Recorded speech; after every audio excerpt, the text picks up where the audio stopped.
Alors voilà, les ourdis polystyrène sont terminés d'être posés. Donc là, on va passer à la fixation des évacuations selon le DTU et je vais vous présenter ça. Allez, c'est parti.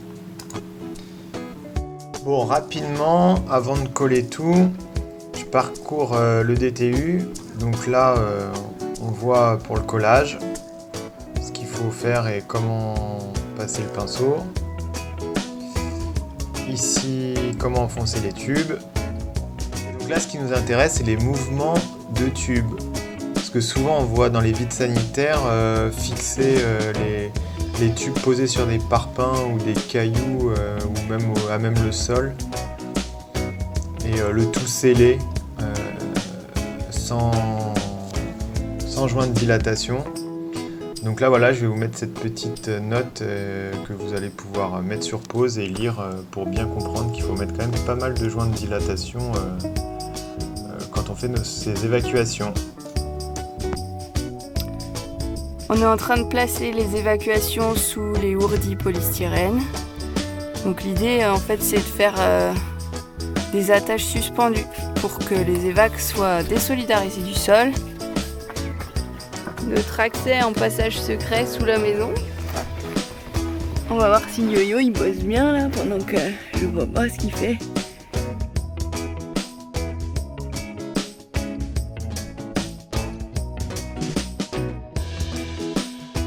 C'est dur à percer.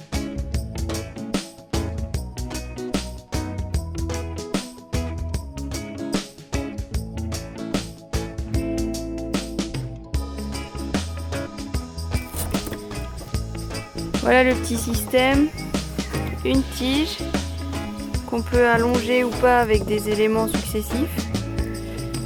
Donc là on a mis 2 longueurs.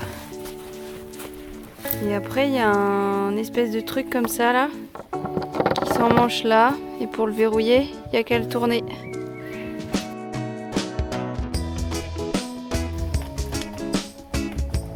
Là on a déjà posé tout ça.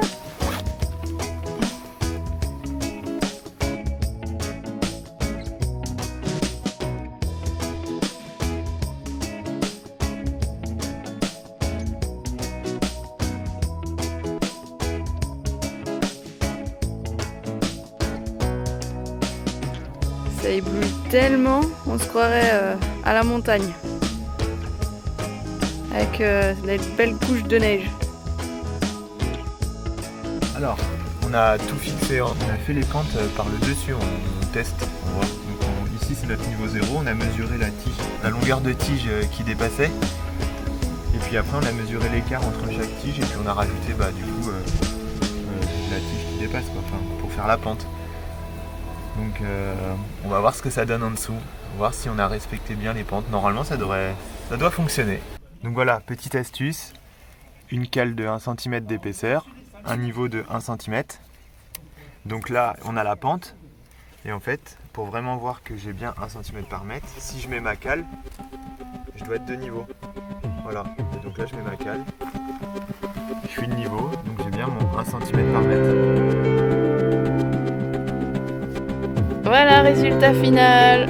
On voit bien la pente, enfin nous on le voit, je sais pas si ça rend bien. Je suis KO moi. Yoann il est à la plage. Là on voit notre belle pente avec la hauteur des tiges.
verdict, on vérifie la dalle. Johan serre les fesses. Il manque 2 cm sur la diagonale. La diagonale, c'est pas... 2 cm. Là, je suis recalé à l'examen, là.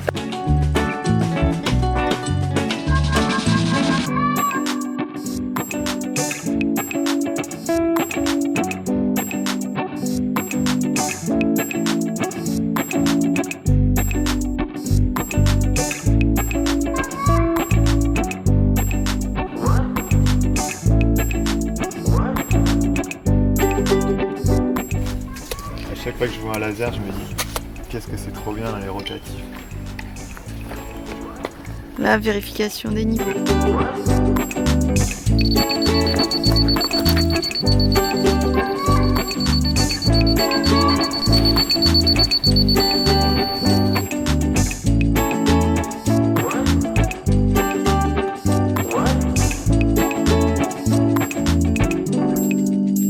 Alors chef, verdict. C'est très bien. 5000. Très bien. Faut regarder le milieu quand même. Bon bah c'est parti, on va installer la cuve en dessous la dalle là. Ça risque d'être un peu galère mais on va voir comment ça se passe. C'est parti!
Ça y est, la cuve est en place.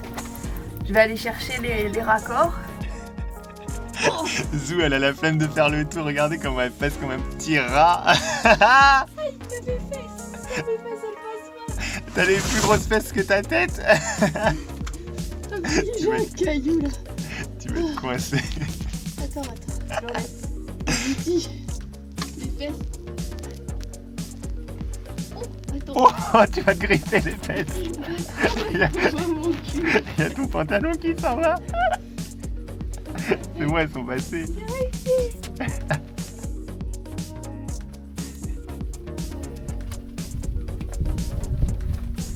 Voilà, il n'y a plus qu'à fixer tout ça sur les emplacements prévus à cet effet.